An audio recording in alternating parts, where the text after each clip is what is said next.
السلام علیکم ورحمۃ اللہ وبرکاتہ۔ محترم ناظرین، اسلام کے قوانین پر اسلام کے دشمن، اسلامی شرعیہ پر اسلام کے دشمن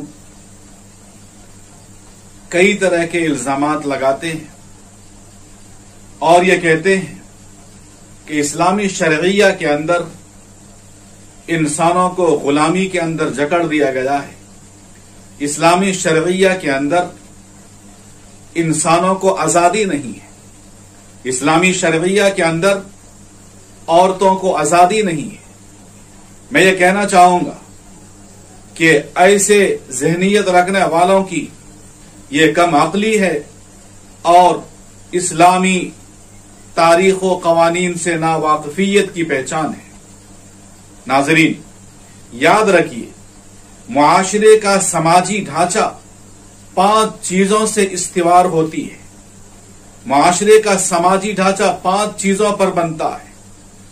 اگر ان میں سے کسی ایک میں خلل آ جائے، ایک میں خرابی آ جائے، تو اس معاشرے کی بنیاد متزلزل ہو جاتی ہے، معاشرے کی بنیاد ڈھیلی اور کمزور پڑ جاتی ہے، اس معاشرے کا امن و سکون غارت ہو جاتا ہے، اس معاشرے کے اندر بے چینی اور بے اطمینانی کی کیفیت طاری ہو جاتی ہے۔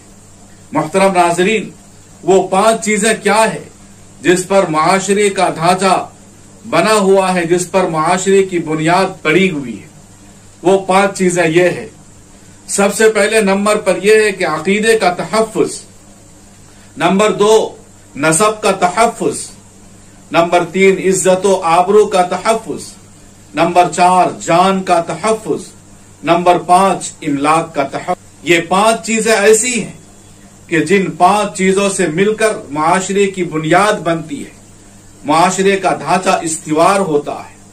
محترم ناظرین، یہی وجہ ہے کہ ہر عقل مند، ہر ذی شعور، ہر سمجھدار انسان اپنے دین، اپنے نسب، اپنی جان، اپنے عقل اور اپنے املاک کو عزیز رکھتا ہے، عزیز سمجھتا ہے اور اس کی تحفظ کی فکر کرتا ہے۔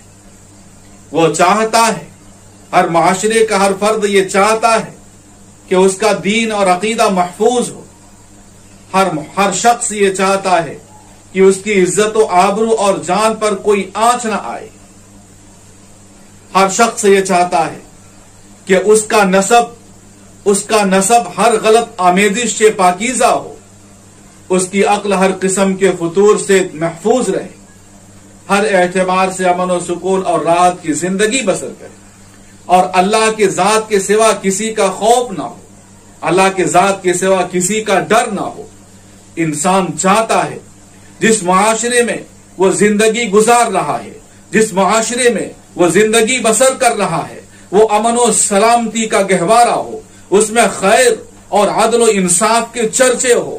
جو قوت حاکمہ، جو حکومت، جو گورنمنٹ معاشرے کو کنٹرول کر رہی ہے، اس پر اس بات کی ذمہ داری عائد ہوتی ہے کہ وہ معاشرے کے ہر فرد کو ان 5 بنیادی حقوق کے تحفظ کی ضمانت دے۔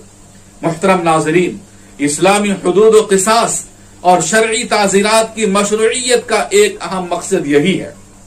آج معاشرے کو دیکھ لیں، آج ہمارے معاشرے میں نہ ہمارے عقیدے کا تحفظ ہے، ہمارے معاشرے میں نہ ہمارے نسب کا تحفظ ہے، ہمارے معاشرے میں نہ عزت و آبرو کا تحفظ ہے۔ محترم ناظرین، ہمارے معاشرے میں نہ ہماری جان کا تحفظ ہے، ہمارے معاشرے میں نہ ہمارے املاک کا تحفظ ہے۔ اسلامی حدود و قصاص اور شرعی تعزیرات کی مشروعیت کی ایک اہم مقصد یہی ہے، معاشرے کے ان 5 بنیادوں کو مضبوط بنایا جائے تاکہ معاشرے کے اندر امن اور سکون کا ماحول پیدا ہو۔